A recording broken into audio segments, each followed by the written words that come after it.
चलिए अभी यहाँ से आगे लास्ट सेशन में अपन ने क्या देखा था कि ये बटन्स कैसे लेते हैं, उनको कलर कॉम्बिनेशन कैसे देते हैं। इसके लिए हमने अलग अलग प्रॉपर्टीज़ भी देखी थी, जैसे कि text, back colour, four colour वगैरह वगैरह, बहुत सारी प्रॉपर्टीज़ है।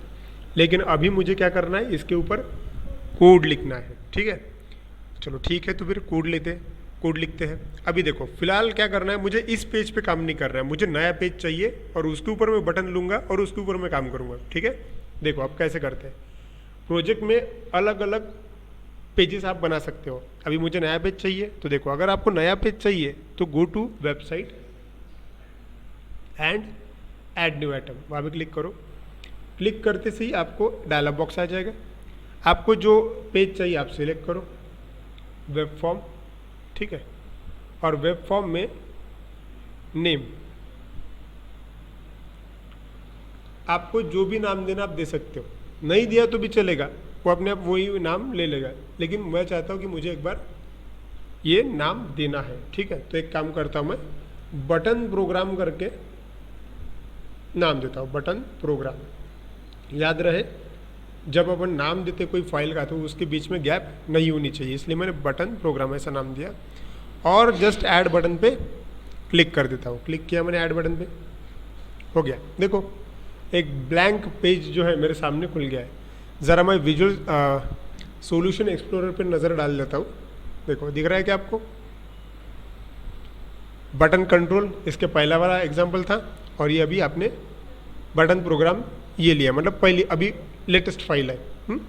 चलो ठीक है, आप वैसे यहाँ से भी ओपन कर सकते हो। देखो यहाँ पे है, ये पुरानी वाली फाइल है, और यहाँ पे क्लिक किया ये नई वाली फाइल है। नई वाली फाइल में मैं डिज़ाइन में जाता हूँ तो ये ब्लैंक है।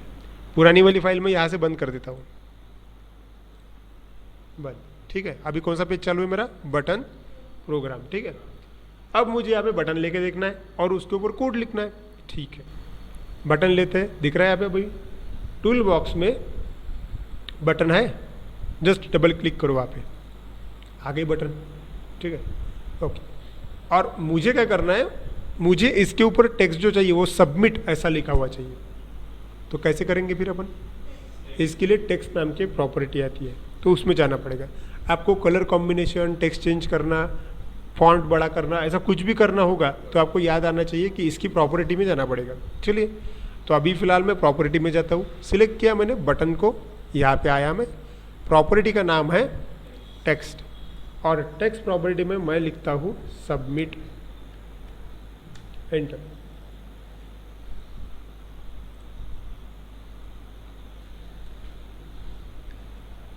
ठीक है, एनी डाउट? ठीक है, अब होना ये चाहिए कि इसके ऊपर जब भी मैं क्लिक करूंगा तब मुझे वेलकम टू लक्ष्य ऐसा एक मैसेज आना चाहिए। फिलहाल सिर्फ इतना देखते हैं अपन सिंपल मैसेज कैसे प्रिंट कर सकते हैं। ठीक है, फिर डीप कोड लिखते जाएंगे। चलो, मुझे रन तो करना पड़ेगा ना, चलो रन कर लेते हैं। रन करने के मैंने अलग अलग तरीके बताए हुए हैं। फिलहाल हम इस्तेमाल करते हैं पेज के ऊपर राइट क्लिक वाला। चलो, जो पेज आपको रन करना है उस पेज के ऊपर आप राइट क्लिक कर दो और विविन ब्राउज़र इस ऑप्शन पे क्लिक कर दो, वो रन हो जाएगा। चलिए, मेरा ब्राउज़र खुल गया है, हो गया रन, है ना। अब देखो, अगर मैंने यहाँ पे देखो सबमिट के मैं ऊपर क्लिक कर रहा हूँ, वो ब्लिंक हो रहा है लेकिन कोई एक्टिविटी परफॉर्म नहीं कर रहा है। बराबर है, अपन ने उसके ऊपर कुछ कोड ही नहीं लिखा ना, तो कोड लिखना पड़ेगा तब जाके एक्टिविटी परफॉर्म होगी।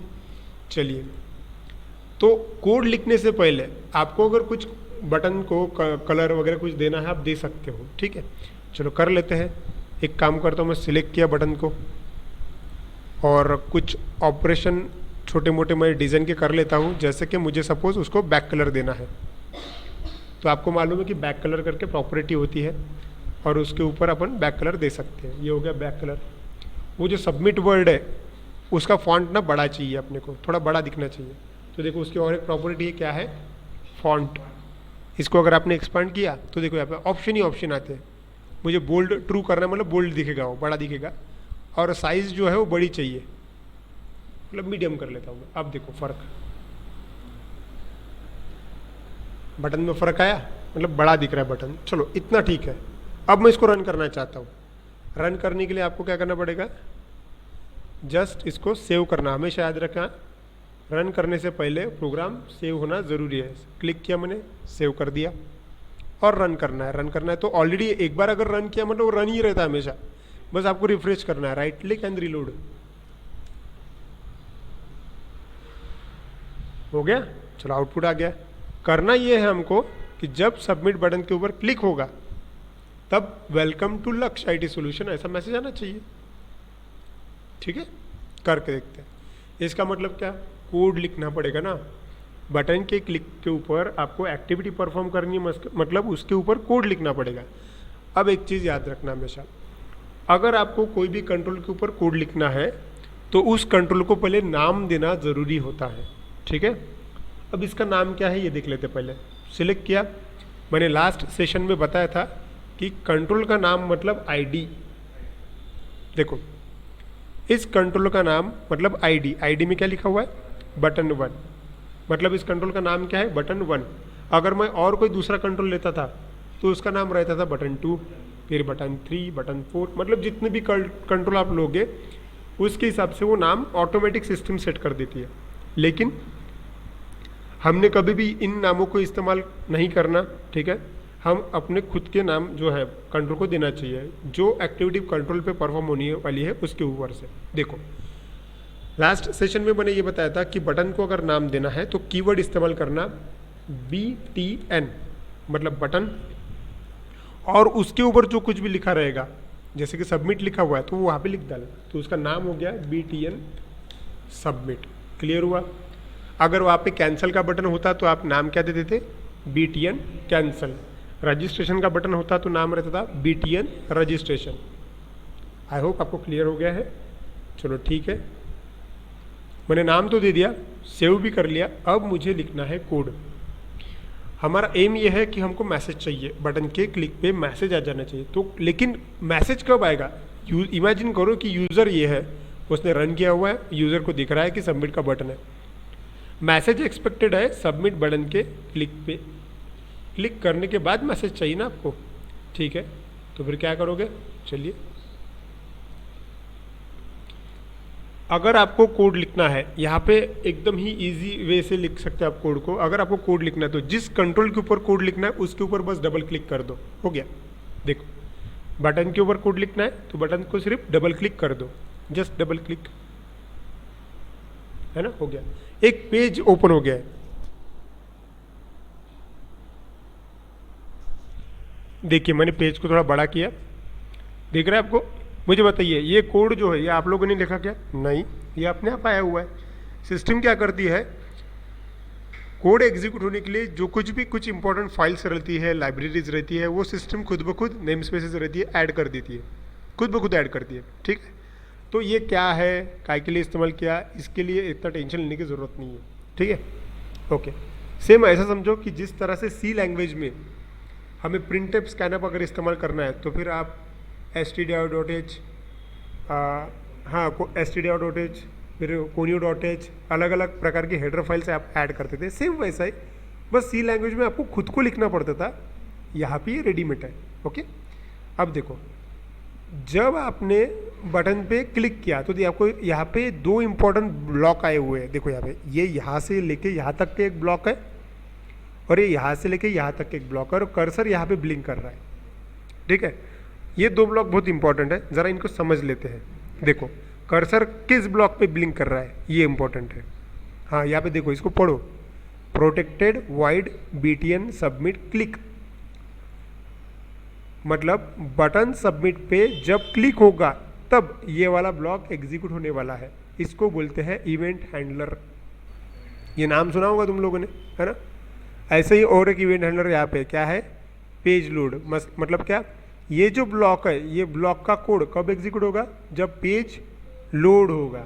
ठीक है, मतलब अलग अलग इवेंट के लिए अलग अलग ब्लॉक रहते हैं। फिलहाल अपने पास दो ही ब्लॉक है, एक पेज लोड के लिए और एक बटन के क्लिक के लिए। अपने को कहा का किसका काम है, बटन के क्लिक का, क्योंकि यूज़र बटन के क्लिक करने वाला है बटन पे।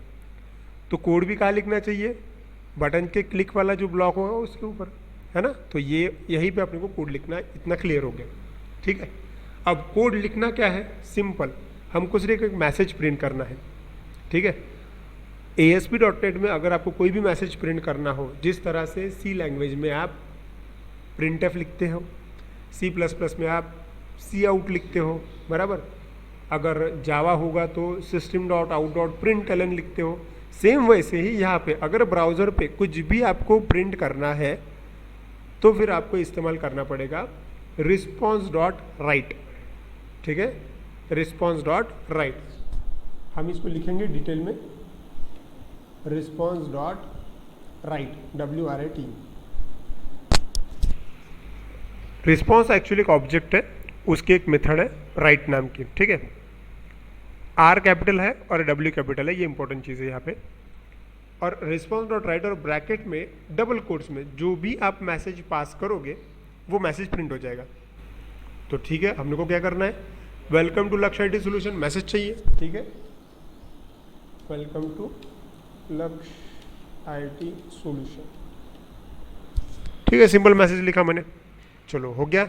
हाँ, वहाँ पे देखो एंड में एरर दे रहा है, वो रेड लाइन दिख रही है, ये इसलिए क्योंकि हमने उसको टर्मिनेट नहीं किया। यहाँ पे सी लैंग्वेज की तरह टर्मिनेट करने के लिए लाइन को सेमीकोलन देना पड़ता है, ठीक है, याद रखना। सी लैंग्वेज में जैसा तुम सेमीकोलन लगाते हो वैसा। हाँ, लेकिन पाइथन में ये रूल नहीं है। अगर आप पाइथन लैंग्वेज में कोड लिखते हो तो पाइथन में तुम सेमीकोलन लगाओ या फिर मत लगाओ, कोई फर्क नहीं गिरता है, ठीक है, लेकिन यहाँ पे फर्क गिरता है। चलो, तो मैंने क्या किया, सिर्फ सेमीकोलन लगाया और मैं इसको अभी रन करके देखना चाहता हूँ। तो कैसे रन करेंगे हम, एग्जैक्टली पहले इसको सेव करना जरूरी है। अब देखो ये सेव नहीं है, ये मैंने कैसे पहचाना, इसके ऊपर हमेशा याद रखना, जब भी कोई फाइल सेव नहीं होती तब उस फाइल के नाम के ऊपर यहाँ पे देखो दिख रहा है स्टार एस्ट्रिक रहता है, दिख रहा है वहाँ पे एस्ट्रिक है, देखो यहाँ पे भी एस्ट्रिक है ना। अब देखो मुझे वहाँ पे एक्चुअली दो फाइल है, ये एक फाइल है, ये सेव करना है, और ये एक फाइल है बाजू की, ये भी सेव करना है। तो अगर मैंने ये देखो यहाँ पे मेरे पास सेव के दो बटन है, एक सेव है और दूसरा सेव ऑल।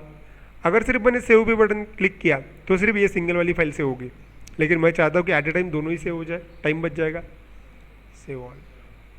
तो हमेशा यूज़ करना सेव ऑल का, क्योंकि अभी तो एक ही पेज का इस्तेमाल किया था मैंने। प्रोजेक्ट में हम जब काम करते हैं तब हम कितने तो भी जगह पे चेंजेस करते हैं, तो वो वन शॉट सेव होने के लिए वहाँ पे सेव ऑल के बटन का इस्तेमाल करना।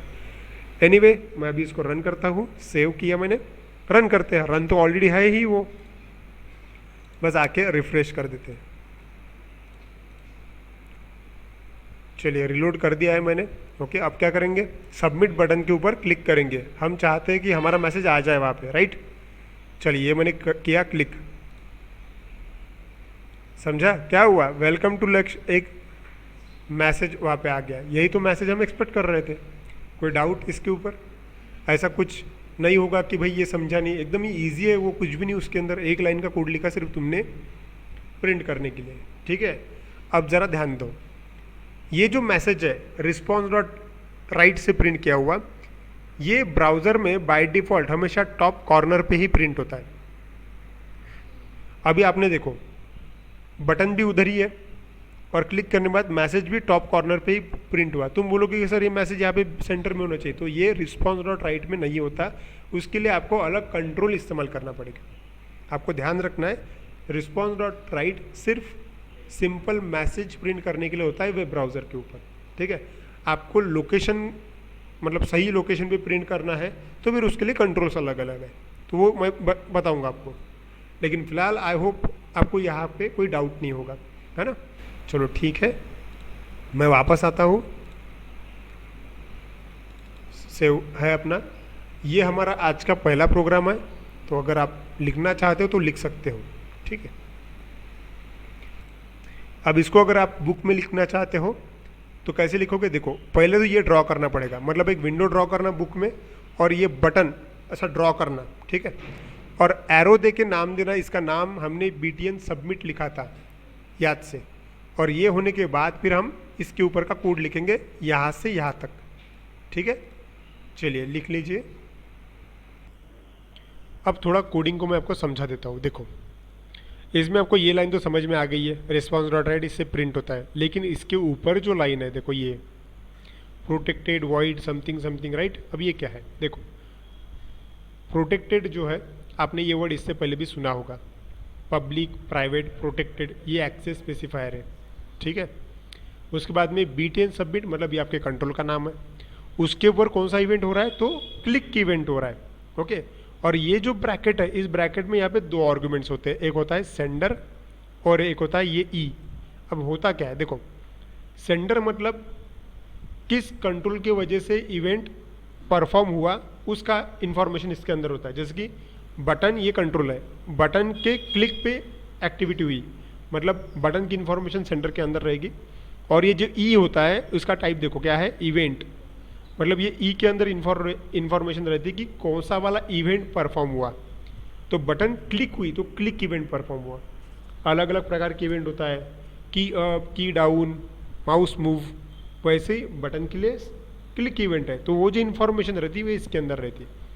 तो इसका इतना टेंशन लेने की ज़रूरत नहीं है, ये हर बार ऐसे ही आता, ठीक है, ओके।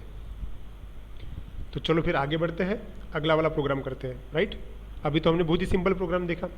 अब देखो, इस आईडी के अंदर हम हमने जो स्ट्रक्चर्स, कोडिंग स्ट्रक्चर सी लैंग्वेज में सीखे, वो सभी के सभी हम इस्तेमाल कर सकते हैं। मतलब इंटीजर, वो लूप, फॉर, ईफ, सब कुछ वैसा का वैसा। मगर अगर मतलब इसका मतलब ये है कि अगर आपको सी लैंग्वेज के सिंटैक्स पता होगे तो 50% ये लैंग्वेज आपको आ गई अभी, ओके। चलो मैं आपको छोटा सा एग्जांपल बताता हूँ, ठीक है। अभी देखो, आपको इतना तो मालूम है कि सबमिट बटन पे प्रिंट कैसे करते, करेक्ट। अभी मुझे थोड़ी मतलब एक नंबर लूंगा मैं, उसके ऊपर ऑपरेशन परफॉर्म करूंगा और आंसर मुझे प्रिंट करना है। जैसे कि मैं चाहता हूं कि मैं ऐसा बटन बनाऊं जिसका नाम हो सपोज मतलब चलो जिसका नाम हो सपोज स्क्वायर। और स्क्वायर पे क्लिक करने के बाद, मतलब स्क्वायर बटन पे क्लिक करने के बाद किसी नंबर का स्क्वायर प्रिंट हो जाए। इमेजिन करता हूँ मैंने 5 लिया, तो 5 का क्या करना है, मुझे स्क्वायर प्रिंट करना है। क्लियर हुआ, मतलब जो आउटपुट है अपना वहाँ पे क्या आना चाहिए, 5, मतलब 5 का स्क्वायर मतलब 25, ये आउटपुट एक्सपेक्टेड है। तो ठीक है, फिर कोड लिखते। अब कोड लिखना मतलब क्या, कहाँ जाना पड़ेगा हमको, सबमिट वाली विंडो पे आया। चलो एक काम करता हूँ, मैं ये वाली लाइन हटा देता हूँ, हटा दी मैंने। करना क्या है, मुझे एक नंबर लेना है, उसका स्क्वायर होना चाहिए। तो ठीक है, नंबर लेना मतलब क्या करना पड़ेगा, एक आधा वेरिएबल लेना पड़ेगा ना। और वेरिएबल लेना मतलब ठीक जैसे अपन सी लैंग्वेज में लेते हैं, इंटीजर टाइप का मैंने ए लिया और उसकी वैल्यू मैंने 5 रख दी, एकदम इजी। मतलब क्या हुआ, एक वेरिएबल लिया, उसकी वैल्यू 5 रख दी। करना ही क्या है आपको कि ए का स्क्वायर प्रिंट हो जाए। अब अगर मैंने आपको बोला कि ए का स्क्वायर क्या है भाई, तो आप क्या बोलोगे, सर ए की वैल्यू है 5, राइट। तो 5 × 5 25, ऐसा आंसर कर दो ना। यही तो लॉजिक है इसका। ए मल्टीप्लाई बाय ए को अगर किया तो स्क्वायर हो जाएगा, लेकिन वो कहीं भी रखना पड़ेगा कि नहीं, एग्जैक्टली एक्स्ट्रा वेरिएबल लगेगा। इमेजिन करो मैंने एस नाम का वेरिएबल लिया, तो integer S equals to A multiply by A. इसका मतलब ये हुआ कि ए की वैल्यू है 5, 5 × 5 25, और 25 किसके अंदर गए, अभी एस के अंदर गए। कोई डाउट, एकदम ही ईजी है। चलो ठीक है, मतलब अभी यस,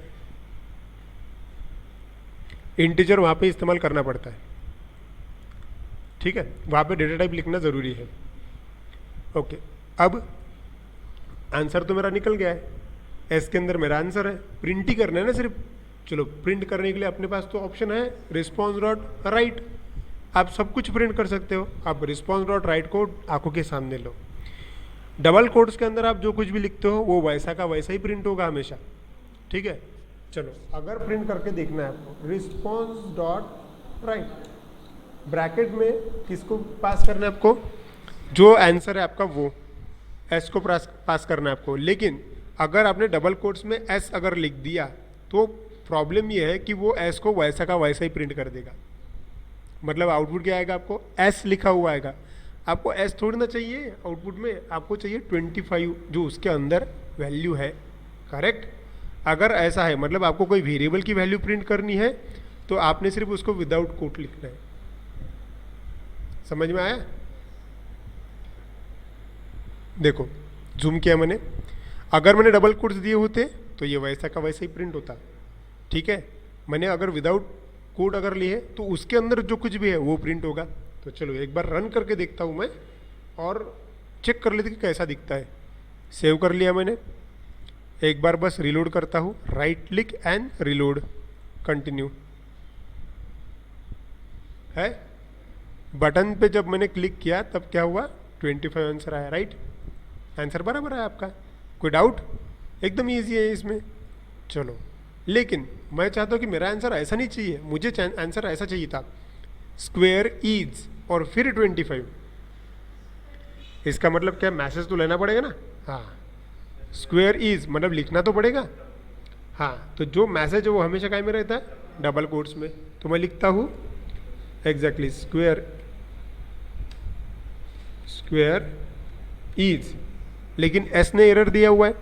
तो देखो इन दोनों को ना ज्वाइन करना पड़ेगा। देखो कैसा है, यहाँ से इस डबल कोट तक स्ट्रिंग वैल्यू है और ये जो एस है ये इंटीजर है, तो उसको ज्वाइन करना पड़ता है। तो ASP.NET में अगर दो अलग अलग टाइप के डेटा को ज्वाइन करना है, मतलब स्ट्रिंग को और इंटीजर को अगर ज्वाइन करना है, तो यहाँ पे इस्तेमाल होता है प्लस। ठीक है, अब देखो यहाँ पे आपको थोड़ा सा कन्फ्यूजन हो सकता है क्योंकि हम अलग अलग लैंग्वेजेस सीखते रहते हैं। ठीक है, हाँ, अगर आपने सी लैंग्वेज देखा होगा या फिर पाइथन देखा होगा तो प्लस के जगह हम एक्चुअली कॉमा का इस्तेमाल करते हैं, ऐसा रहता हूँ। लेकिन यहाँ पे वैसा नहीं, यहाँ पे प्लस है। तो प्लस को एडिशन मत समझ लेना, यहाँ पे दो अलग अलग टाइप के डेटा के बीच में अगर प्लस है तो वो ज्वाइन कॉन्कैटिनेट करता है, ये आपको ध्यान में रखना है। ठीक है, चलिए सेव किया मैंने, अब इसको मैं रन करके देखता हूँ। आया मैं, अब मैं आपको रन करने का दूसरा तरीका बताता हूँ। इस बार मैं राइट क्लिक नहीं करता, इस बार मैं देखो URL को क्लिक करता हूँ। ये क्लिक किया मैंने URL को और वहाँ पे एंटर लगाता हूँ। ऐसा किया तो भी रन होता है। ठीक है, रिफ्रेश होता है। चलो रिफ्रेश हुआ, मैं अभी बटन पे क्लिक करता हूँ, सबमिट, है ना, मेरा आंसर आ गया। क्या दिख रहा है यहाँ पे, स्क्वेयर इज 25। एकदम ही ईजी। आई होप आपको ये समझ गया होगा, कुछ ज़्यादा मुश्किल नहीं है, राइट। चलो ठीक है, फिर इसको भी लिख लेते हैं प्रॉपर। ठीक है, हाँ लिखेंगे कैसे, लेकिन ध्यान दो। हाँ, कैसे लिखेंगे, ये जो सबमिट का बटन है, अगर आपको लिखना है ये प्रोग्राम तो कैसे करेंगे। चलो, ये जो सबमिट का बटन है इसके ऊपर मैं ऐसा करता हूँ, पहले टेक्स्ट उसका चेंज कर देता हूँ, SQURE, स्क्वायर, ऐसा किया मैंने। और इसके डबल क्लिक पे ये वाला कोड है। ठीक है, चलिए अगर आपको लिखना है, ड्रॉ करना है, तो आपको मालूम है अभी क्या करना है, एक विंडो ड्रॉ करनी है, उसके अंदर स्क्वायर का बटन निकालो और फिर आपको कोड लिख लो आप।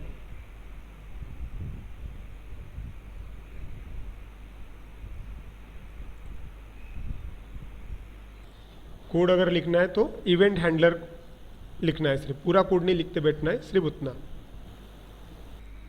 एक एग्जांपल करेंगे हम अभी के अभी। ये आपका स्क्वायर का बटन नहीं है, इमेजिन करो ये है आपका क्यूब का बटन। ठीक है,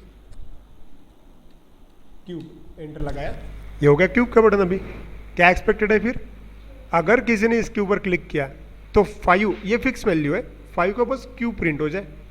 ठीक, इतना ही करना है, कोशिश करो। चलिए अगर ये एग्जाम्पल करना होता तो क्या चेंजेस करने पड़ते थे, क्यूब आया इधर में बराबर, बस जहाँ पे a मल्टीप्लाई बाय a किया आपने वहाँ पे एक्स्ट्रा a चाहिए, करेक्ट। और बस स्क्वायर की जगह क्या कर देना आपको, क्यूब, हो गया। और ये जो चीज़ है ये आपकी बदल जाएगी अगर आपने कंट्रोल मतलब नया लिया होगा तो। अभी मैंने यही कंट्रोल पे चेंज किया इसलिए इसको बदलने की ज़रूरत नहीं। ठीक है, लेकिन अगर आपने इसको नया बटन लेके किया होगा तो वहाँ पे वो अपने आप बदल जाएगा, आपको चेंज करने की ज़रूरत नहीं। हाँ, लेकिन लिखते वक्त तो ऐसा चेंज लिख डालना। ठीक है, सेव किया, बस अभी इसको रन करके देखते हैं। चलिए रन करने के लिए मैं फिर से उसको रिफ्रेश करता हूँ और सबमिट मतलब क्यूब बटन पे क्लिक करता हूँ, हो गया, है ना, क्यूब इज 125, 5 का, करेक्ट। तो ये इतने ही आसानी से हमने इसको किया। आई होप आपको कोई डाउट नहीं होगा इसके अंदर, है ना। बाकी चीज़ें अब देखो, ये तो सिर्फ बेसिक है, अभी ये प्रोग्राम्स जो है वो डे बाय डे टफ होते जाएंगे। ठीक, बाकी हम अगले सेशन में देखेंगे। Thank you.